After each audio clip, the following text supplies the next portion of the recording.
नमस्कार दोस्तों, आपका स्वागत है अनमोल कहानी घर यूट्यूब चैनल पर। मेरी मालकिन मेरे सामने खड़ी हुई थी और उनके चेहरे पर एक बड़ी सी मुस्कान थी। वो कहने लगी, अगर तुम चाहो तो ये सारी कीमती चीजें तुम्हारे पास भी हो सकती हैं। ये बात उन्होंने अपने सोने के हार दिखाकर मुझे कही थी, तो उसकी चमक से मेरी आंखें चमक उठीं। एक पल के लिए मुझे ऐसे लगा कि जैसे मेरे सपने पूरे होने वाले हैं, जैसे मेरी गरीबी की जंजीरें टूटने वाली हैं। मैं बहुत खुश हो गई, क्योंकि मैं नादान थी, मासूम थी। मैं ये नहीं जानती थी कि ये चमकती हुई चीज मेरे लिए एक अंधेरे दलदल का दरवाजा खोल रही है। फिर मालकिन ने मुझे तैयार किया, बहुत महंगे कपड़े पहनाए और चेहरे पर खूब सारा मेकअप किया और मुझे अपने साथ होटल लेकर गई। मेरे दिल में भी डर था और उम्मीद भी थी कि शायद अब सब कुछ ठीक हो जाएगा, लेकिन मुझे क्या मालूम था कि ये एक मामूली सी रात नहीं है, बल्कि ये मेरी पूरी जिंदगी बदल देने वाली रात है। बस एक बिजनेस मीटिंग है और तुम्हें वहां पर कुछ सवालों के जवाब देने हैं, मैडम ने बड़े ही नरमी से कहा, मगर उनकी आंखों में एक अजीब सी चमक थी, जैसे वहां कोई ऐसा राज वो जानती हो जो मैं नहीं जानती थी। मुझे एक खास कमरे में भेज दिया गया। मैंने दरवाज़ा खोला और सामने जो इंसान बैठा था, उसकी नज़रें मुझ पर जम गईं। कमरे की हर चीज़ बहुत ही कीमती और खूबसूरत लग रही थी, और वो इंसान उसकी अमीरी की कहानी सुना रहा था। मगर कुछ ही देर में मेरी सांसें घुटने लगीं। मैंने खुद को बचाने की बहुत कोशिश की, मगर जब मैं वापस लौटी तो मैं गुड़िया नहीं थी जो होटल जाने से पहले थी। मैं एक बेजान लाश की तरह थी, जिसकी रूह जैसे कहीं खो चुकी हो। उसके बाद मैडम ने मेरे लिए दरवाजे बंद कर दिए और मैं सिर्फ एक कठपुतली बन चुकी थी। मुझे मजबूर किया जाने लगा। मेरी हर चीज़, हर गुजारिश बेकार साबित हुई। मेरा हर आंसू बेकार हो गया। मैं जो एक रात का सौदा समझकर उस होटल में गई थी, अब वो मेरे लिए एक कभी भी ना खत्म होने वाला बड़ा सा जाल बन चुका था। इसी दौरान मेरी माँ ने एक दिन खुशी खुशी मुझे खबर सुनाई कि मेरी शादी तय हो चुकी है। ये सुनकर तो मेरी आंखें हैरत से फैल गईं। दिल में उम्मीद और डर की एक जंग छिड़ गई। क्या ये मेरी मुक्ति का रास्ता है? क्या मैं इस दलदल से निकल सकती हूँ? मैंने सोचा कि शायद ऐसा हो जाएगा, मगर हकीकत तो बहुत ज्यादा भयानक थी। ये मैं नहीं जानती थी। शादी से एक रात पहले मैडम का फोन आया, बस आज एक आखिरी बार और तुम्हें होटल जाना होगा। मैंने उन्हें इनकार करना चाहा, मगर मैडम ने वही ब्लैकमेलिंग वाला किस्सा दोहराया और फिर मैं मजबूर हो चुकी थी, जैसे मेरी जिंदगी के सारे रास्ते बंद हो चुके थे। मैं होटल पहुंची और कमरे में दाखिल हुई, और जैसे ही मैंने सामने बैठे आदमी की शक्ल देखी तो मैं तो पत्थर की तरह एक जगह पर जम गई। मेरे दिल की धड़कनें जैसे थम गईं, जिससे मेरे शरीर की जान ही निकल गई थी। हाथ ठंडे पड़ने लगे थे। दरवाजे के पास खड़ा वो आदमी कोई और नहीं था, बल्कि वो तो मेरा रात की बासी रोटी चाय के साथ देखकर मेरा दिल उचट हो चुका था। वही खुश्क और बासी रोटी, वही फीकी चाय जिसमें दूध कम और पानी ज्यादा होता था। मुझे बहुत तेज गुस्सा आया। माँ रोज यही करती थी। खुद तो सुबह सुबह कोठी चली जाती और वहां जाकर अच्छा नाश्ता कर लेती, और हमें इस तरह से ये रूखा सूखा खाने के लिए छोड़ जाती थी। मेरा सब्र जवाब दे गया था कि क्या मुसीबत है, कभी तो कुछ ढंग का नाश्ता बना दिया करें। हर रोज चाय और रोटी, सारा दिन इसी के सहारे गुजारो। माँ को तो परवाह ही नहीं है, खुद जाकर तो अच्छा खा लेती है और हमें इस हाल में छोड़ देती है। ये सुनते ही माँ ने सिर झुका दिया, जैसे उनके पास मेरे सवालों के जवाब ही नहीं थे। मगर मुझे उस वक्त उनकी खामोशी और भी ज्यादा गुस्सा दिला रही थी। मैं जानती थी कि हम गरीब हैं, हमारे पास पैसे नहीं हैं, लेकिन क्या हर रोज ये तमाशा जरूरी था? क्या हमारे लिए अच्छा खाना खाने की ख्वाहिश करना कोई गुनाह था? चाय का कप मैंने गुस्से में उठाकर जमीन पर दे मारा। कप के टूटने की आवाज इतनी तेज थी कि सचिन अपने कमरे से भागता हुआ आया। वो अपनी लंगड़ी टांग ठीक करते हुए आ रहा था और फिर मुझे घूरते हुए बोला, दीदी, सुबह सुबह ये आपने क्या कर दिया है? आपको शर्म नहीं आती है इस तरह से ये करते हुए? मैंने खूंखार नजरों से उसे देखा। अगर वो आम बच्चों की तरह होता, अगर वो भी काम काज कर सकता तो हमारे हालात कुछ बेहतर हो सकते थे। मेरा नाम गुड़िया है और मैं हमेशा से अपनी जिंदगी से नाखुश रही हूँ। शायद इसमें मेरा कसूर नहीं, बल्कि हमारी किस्मत का है। मुझे हमेशा अपने रिश्तेदारों की बड़ी कोठियाँ, उनकी चमचमाती गाड़ियाँ, उनके नए कपड़े, ये सब देखकर बहुत जलन महसूस होती थी।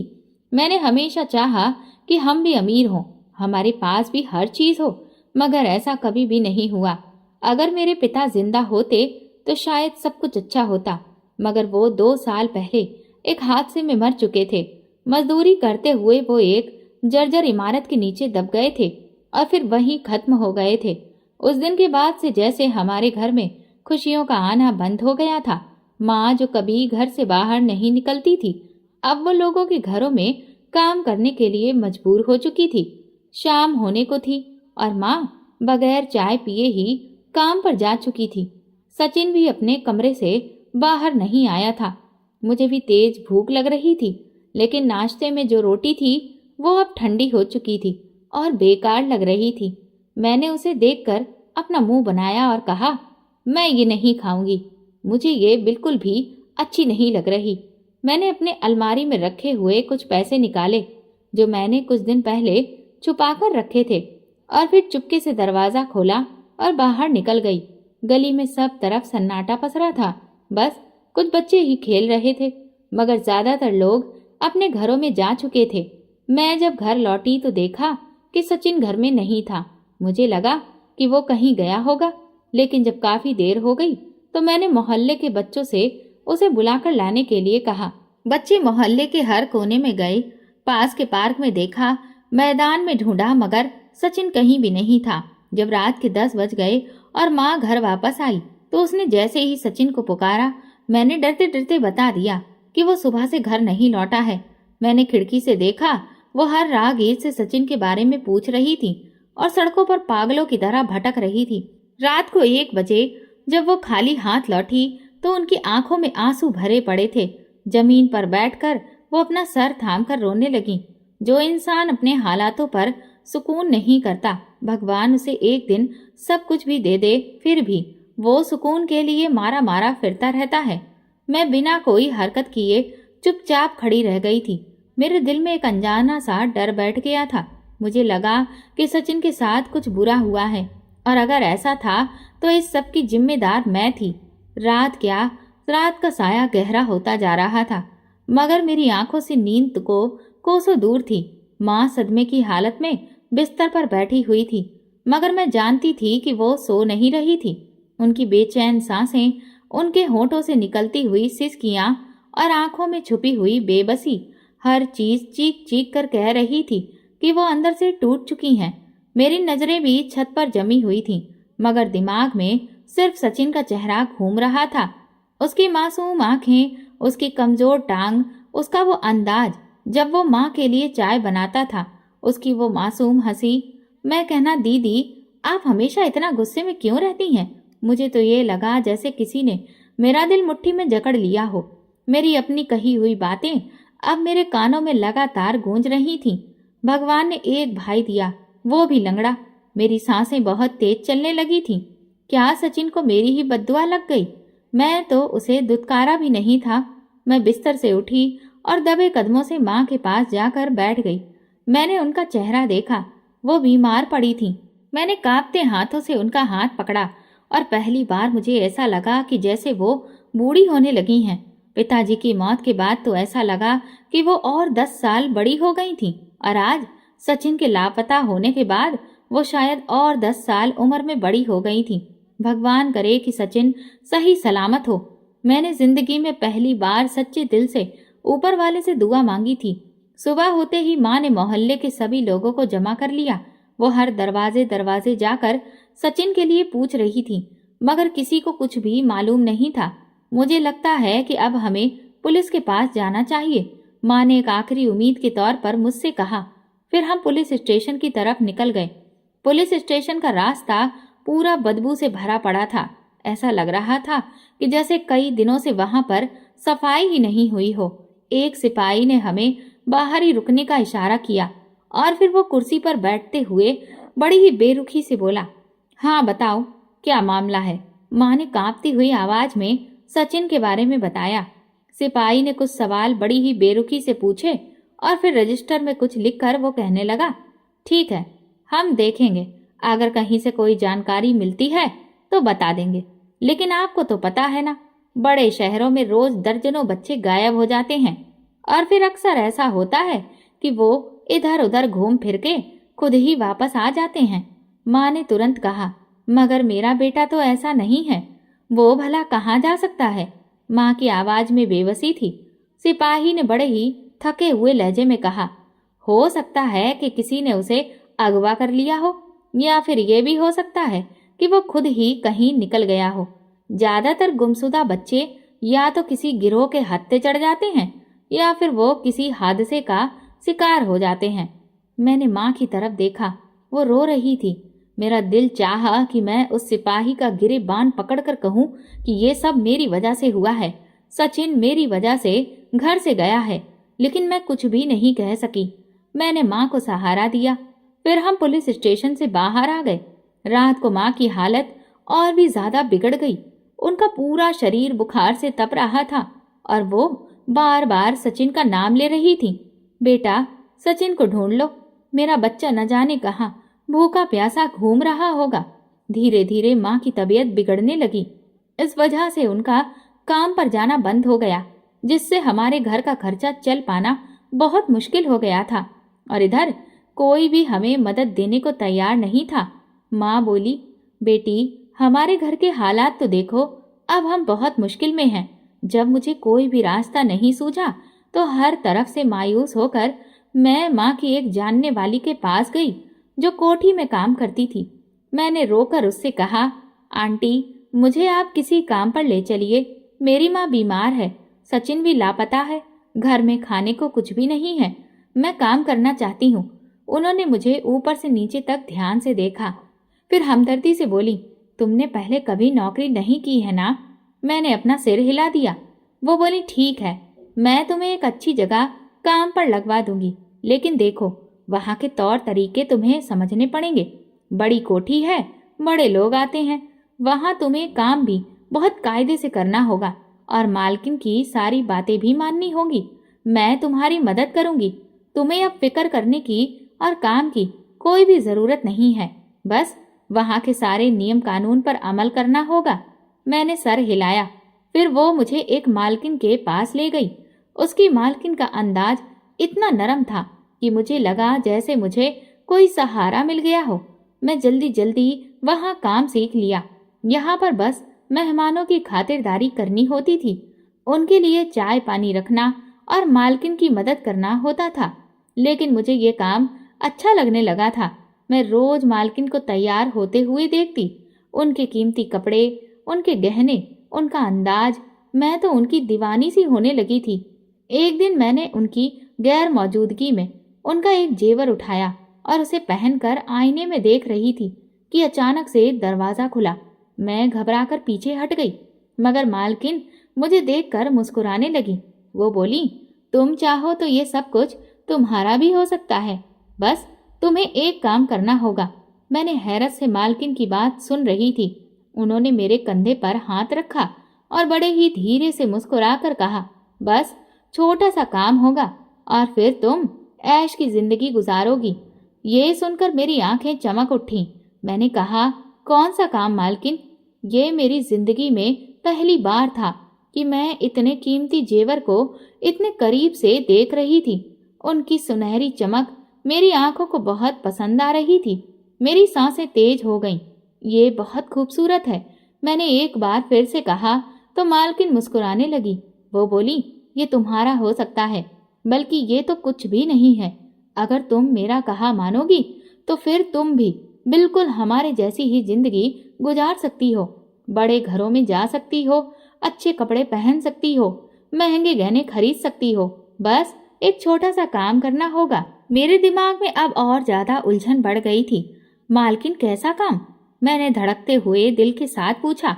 मालकिन कुर्सी पर बैठी टांग पर टांग रखकर अपने लंबे नाखूनों को देखते हुए बोली, देखो गुड़िया, हमारे जैसे लोगों के पास सब कुछ होता है, मगर बस वक्त नहीं होता। बड़े लोग अपनी जिंदगी में बहुत व्यस्त होते हैं। बिजनेस मीटिंग्स, होटलिंग, पार्टियों में वो अपना वक्त गुजारते हैं।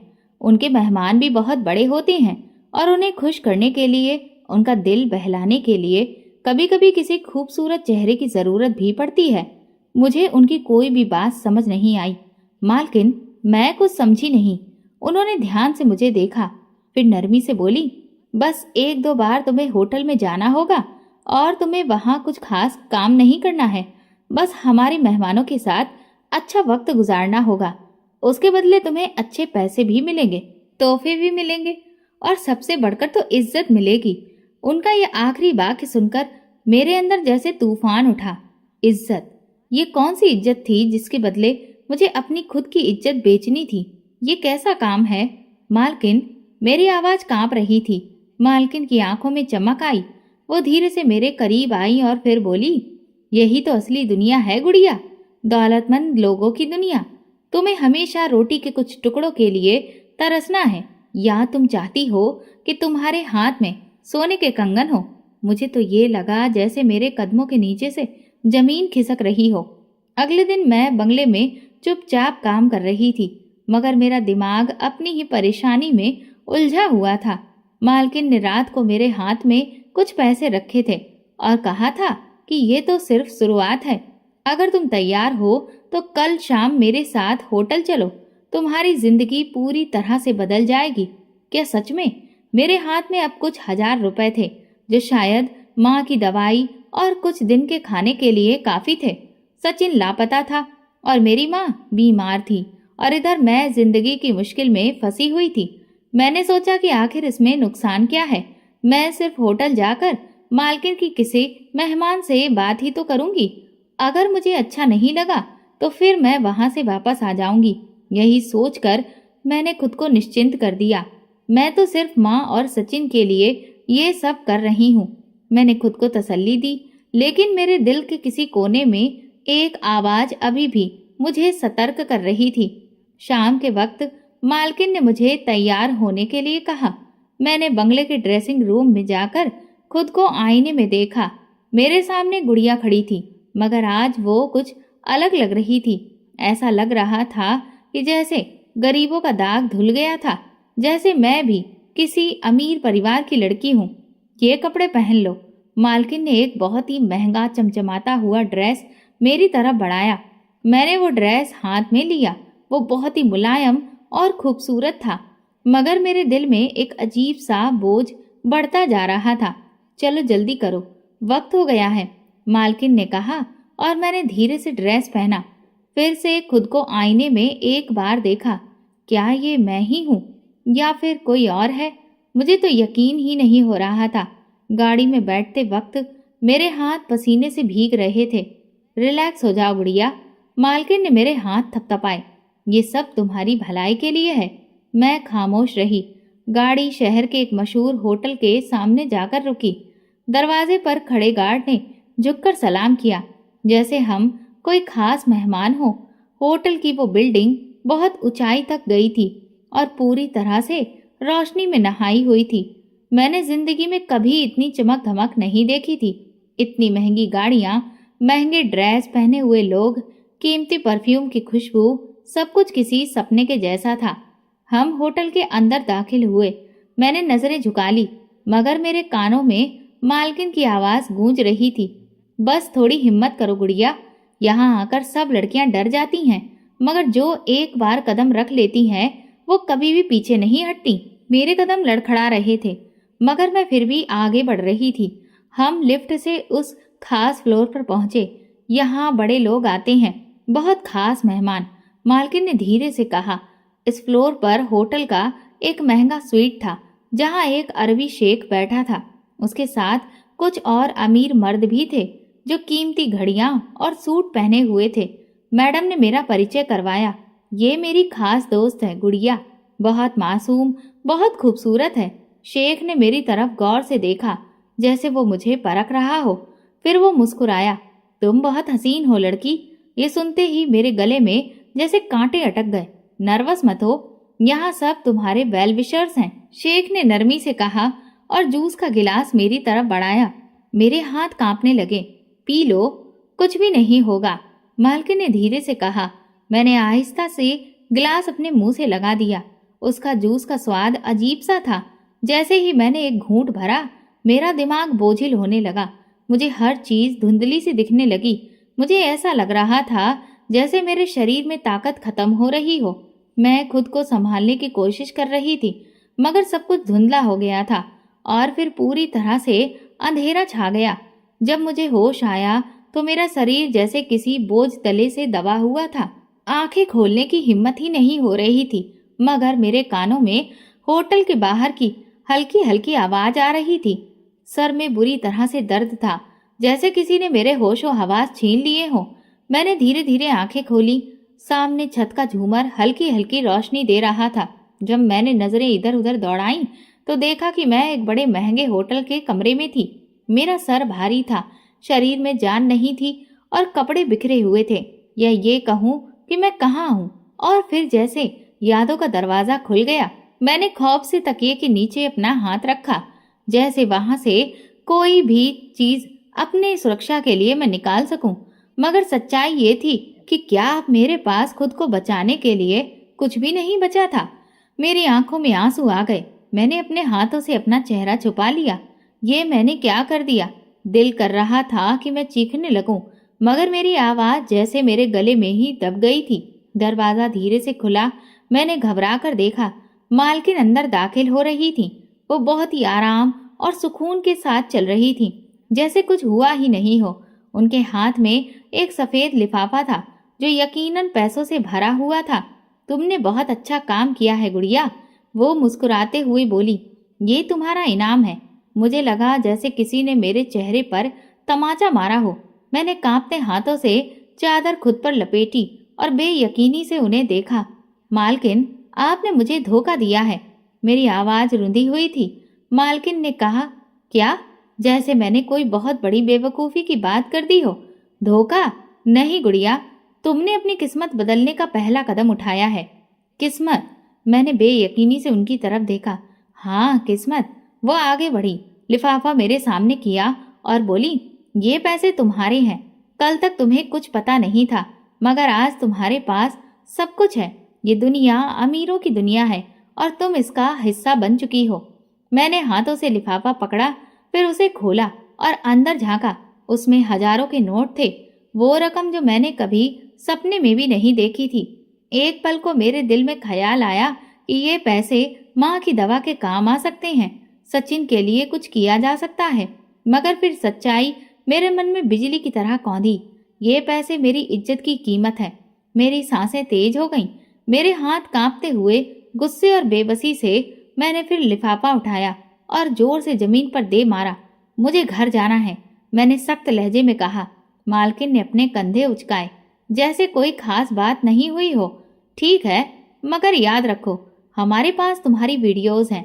अगर तुमने अपनी जुबान खोली तो तुम्हें पूरी दुनिया के सामने बदनाम कर देंगे। ये सुनकर मेरे पैरों तले से जमीन निकल गई। कौन सी वीडियो? मैंने हकलाते हुए पूछा। मालकिन ने एक मक्कारी वाली मुस्कुराहट के साथ अपना फोन निकाला और स्क्रीन पर कुछ दिखाया। ये देखो। मेरी आंखें हैरत और खौफ से फैल गईं। स्क्रीन पर एक एक वीडियो चल रही थी। मैं उस होटल के कमरे में बेहोश थी और वो शख्स जो मेरी दुनिया उजाड़ चुका था। ये सब आपने किया है? ये सब आपने मेरे साथ क्यों किया? मेरी आवाज कांप रही थी। बिल्कुल, मैंने ही किया है, मालकिन ने बड़ी ही बेफिक्री से कहा। ये हमारा काम है गुड़िया, हम अपनी लड़कियों को यूं ही जाने नहीं देते। तुम अगर चाहो तो और भी ज्यादा पैसे कमा सकती हो, वरना हम ये वीडियो आम कर देंगे। मेरे शरीर में झुंझुनी सी दौड़ गई। अगर ये वीडियो मेरी माँ ने देख ली, अगर सचिन जिंदा हुआ और उसने देख लिया, अगर मोहल्ले वालों को पता चल गया। ये सोचते ही मेरे जहन में खौफ की घंटियां बजने लगी थीं। अब मैं बुरी तरह से फंस चुकी थी और मुझे कोई रास्ता नजर नहीं आ रहा था। होटल से वापसी पर मैं बिल्कुल खामोश थी। गाड़ी के अंदर मुझे घुटन हो रही थी, मगर मेरे अंदर तूफान उठा था। मेरी आंखें बार बार खिड़की के बाहर अंधेरे को देख रही थी, जैसे वहां से कोई रास्ता निकल आएगा, जैसे वहां रोशनी की कोई किरण हो। मगर सच्चाई ये थी कि मैं अंधेरे के सबसे गहरे हिस्से में गिर चुकी थी। मालकिन मेरे बराबर में बैठी थी। उनके चेहरे पर वही सुकून वाली मुस्कुराहट थी, जैसे उन्हें किसी भी चीज की कोई परवाह ही नहीं हो। जैसे मेरा दुख, मेरी तकलीफ, मेरे आंसू सब कुछ बेमानी थे। ये सब क्या था? मैंने खुद को क्यों नहीं बचाया? मैंने माँ और सचिन के लिए काम करने का फैसला किया था, मगर मैं खुद को इस दलदल में फंसा चुकी थी। मेरी आंखें जलने लगीं, मगर मैंने उन्हें बंद कर लिया। अब यहाँ से निकलने का कोई रास्ता नहीं था। मेरे अंदर एक आवाज धीरे से बोल रही थी। गाड़ी जैसे ही बंगले के दरवाजे पर रुकी, मैंने एक पल गंवाए बिना दरवाजा खोला और तकरीबन दौड़ती हुई अंदर चली गई। मुझे ऐसा लग रहा था जैसे मेरे ऊपर किसी ने कीचड़ फेंक दिया हो, जैसे मेरे पूरे वजूद से बदबू आ रही हो। मैं सीधे बाथरूम में गई, नल खोला और तेज धार पानी अपने चेहरे पर डालने लगी। मैंने अपने बाजुओं को जोर जोर से रगड़ा, अपने चेहरे पर पानी के छींटे मारे, मगर जो एहसास और बेबसी मेरे अंदर जड़ पकड़ चुका था, उसका क्या होगा? ये मैल सिर्फ पानी से नहीं धुल जाएगा। गुड़िया, मेरे दिमाग में मालकिन की आवाज गूंजी। मैं डरी हुई नजरों से खुद को आईने में देखने लगी। ये मैं हूँ, ये वाकई में मैं हूँ। मेरे बाल भी चेहरे पर चिपक चुके थे, आंखें सूजी हुई थीं और चेहरे पर खौफ का एक ऐसा नक्शा था जो शायद कभी मिट नहीं सकता था। मेरे गले में कुछ फंसा था। मैं चाहती थी कि मैं चीखने लगूं, मगर आवाज ही नहीं निकल रही थी। मुझे अपनी माँ का चेहरा याद आया, सचिन की मासूम मुस्कुराहट और मेरे पिता की तस्वीर जो घर की दीवार पर लगी थी। क्या मैं वाकई इस दिन के लिए पैदा हुई थी? क्या मैं हमेशा इसी तरह की जिंदगी जीना चाहती थी? अगली सुबह जब मैंने बिस्तर पर आंखें खोली तो मेरा पूरा शरीर दर्द से टूट रहा था। ऐसा लग रहा था जैसे किसी ने मुझे कुचल कर रख दिया हो, जैसे मेरे शरीर से जान ही निकल चुकी हो। मगर मैं ज्यादा देर बिस्तर पर नहीं रह सकती थी। मुझे अपनी माँ की फिक्र होने लग गई।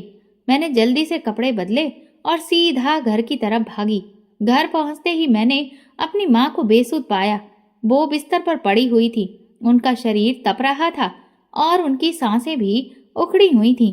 माँ, मैंने घबराकर उनके पास बैठ गई, उनका हाथ थामा, उनकी हथेली हाथों में ली।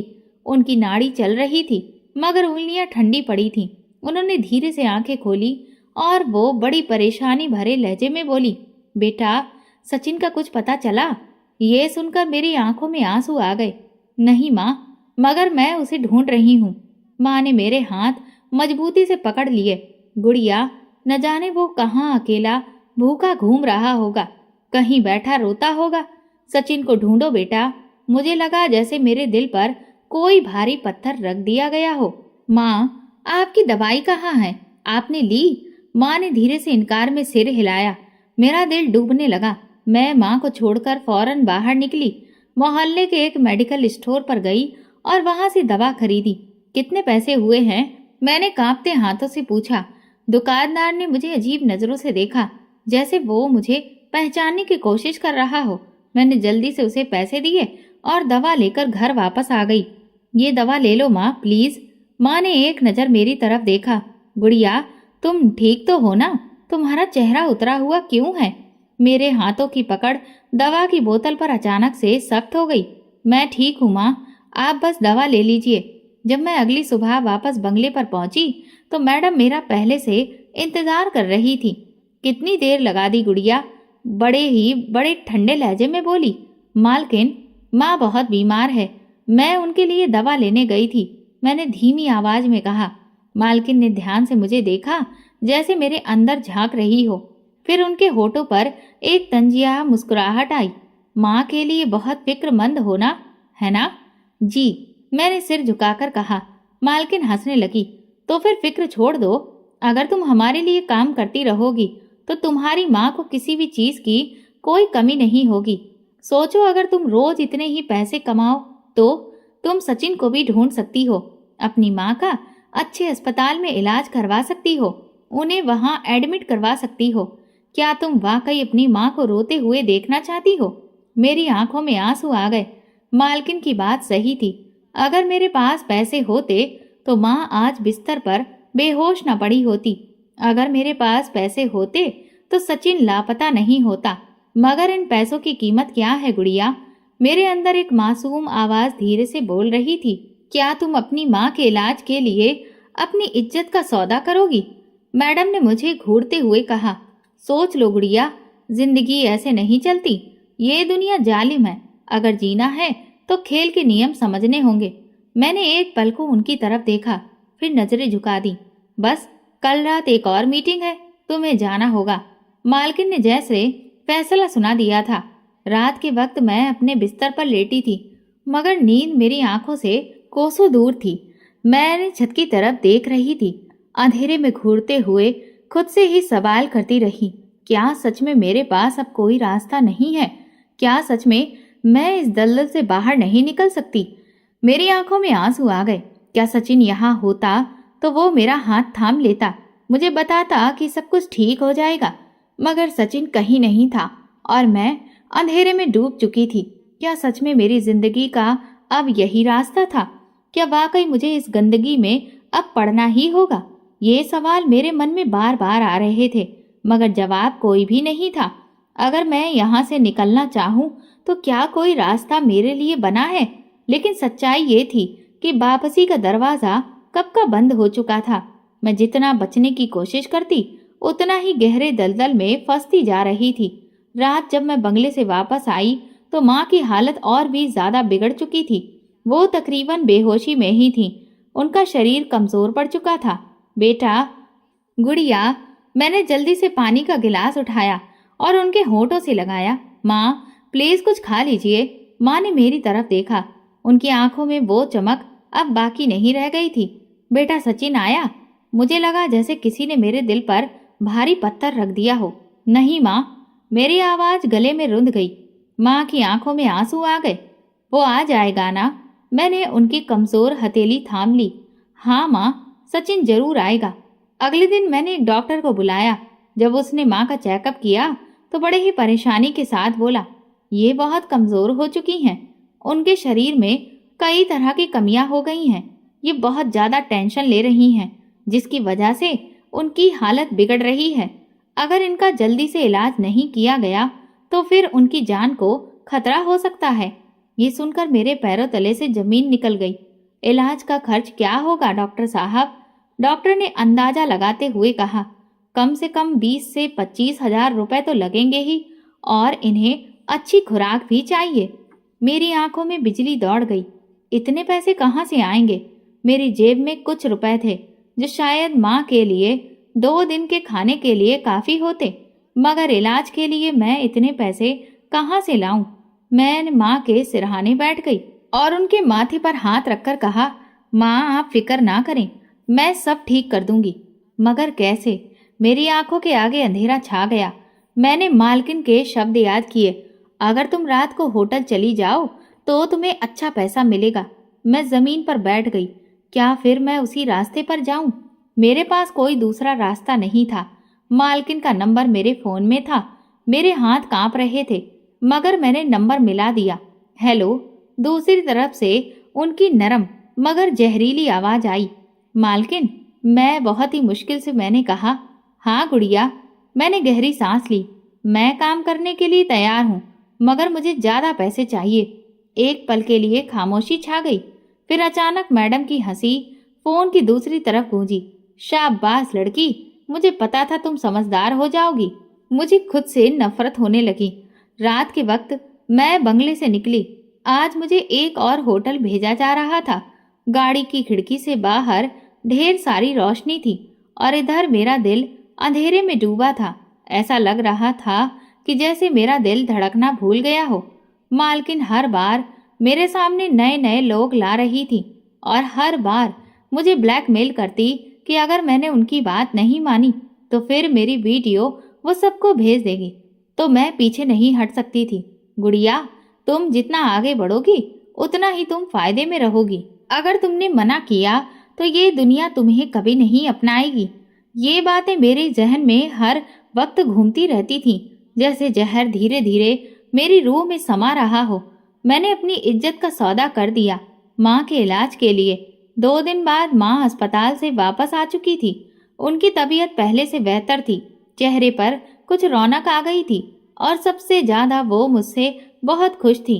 बेटा, भगवान तुम्हें खुश रखे, तुम्हारी मेहनत रंग ले आई। माँ ने मेरे सिर पर हाथ फेरा। मेरी आंखों में आंसू आ गए। माँ को क्या पता कि उनकी बेटी ने उनके लिए अपनी इज्जत ही बेच दी है। वो सारा दिन मेरे लिए भगवान से प्रार्थना करती रहती थी। मोहल्ले वालों को बड़े ही गर्व से बताती कि मेरी गुड़िया बहुत मेहनती है, वो एक फैक्ट्री में काम कर रही है। मैं सिर्फ खामोशी से सिर झुका लेती। मैं दरवाजे के पास खड़ी थी और सामने वो आदमी था जो आज का मेहमान था, एक वयस्क उम्र का आदमी जो शिकार के कस लेते हुए सोफे पर बैठा था। जैसे ही उसकी नजर मुझ पर पड़ी, वो मुस्कुरा दिया। आओ बैठो। मेरे कदम जमीन से जम गए थे। डर रही हो? फिक्र मत करो, मैं तुम्हें कुछ नहीं कहूंगा। मैं खामोश रही। वैसे तो उन सबसे तुम अलग हो। तुम्हारे चेहरे पर मासूमियत है, मगर तुम्हारी आंखों में कुछ और ही कहानी है। मेरी सांसें रुकने लगीं। ये लोग हर बार मुझे एक नए जख्म के साथ छोड़ देते थे और मैं हर बार और ज्यादा मुर्दा हो जाती थी। लेकिन आज कुछ अलग था। उस आदमी ने सिगार का कश लेकर एक विजिटिंग कार्ड निकाला और मेरी तरफ बढ़ाया। ये मेरा बिजनेस कार्ड है। मैंने हैरानी से उसे देखा, मगर अपना हाथ नहीं बढ़ाया। मैं तुम्हें इस्तेमाल करने नहीं आया हूँ गुड़िया, उसने धीरे से कहा। फिर क्यों आए हो? मेरी आवाज में सख्ती थी। क्योंकि मैं तुम्हारी मदद करना चाहता हूँ। मुझे लगा जैसे मैंने गलत सुना हो। मैं तुम्हें पहली बार देखा तो अंदाजा हो गया कि तुम किसी कैद में हो, किसी जबरदस्ती में हो। मैंने हल्की सी हंसी में कहा, ये सब कहने की बातें हैं, आखिर में सब लोग एक जैसे होते हैं। नहीं गुड़िया, मैं तुम्हें यहाँ से निकालना चाहता हूँ। अगर तुम सच में कुछ और करना चाहती हो तो कल मेरे ऑफिस आ जाना। मैंने कांपते हाथों से वो कार्ड ले लिया, मगर मेरे दिल में शक था। क्या अगर ये भी धोखा हुआ तो? अगले दिन मैंने बहुत सोचने के बाद उस आदमी के ऑफिस जाने का फैसला किया। शायद ये वाकई मेरी मुक्ति का रास्ता हो। मैं सही समय पर एक शानदार बिल्डिंग में दाखिल हुई। वहां रिसेप्शन पर बैठी लड़की ने मुझे उस ऑफिस की तरफ इशारा किया। दरवाजा खोला तो वो आदमी अपनी कुर्सी पर टेक लगाए बैठा था। हाँ, आओ गुड़िया, उसने कहा। मैं धीरे से चलती हुई उसके सामने जाकर बैठ गई। मुझे तुम्हारी मदद करनी है गुड़िया। वो कैसे? उसने एक लंबी सांस ली और फिर मेरे सामने कागज रखा। ये कॉन्ट्रैक्ट है।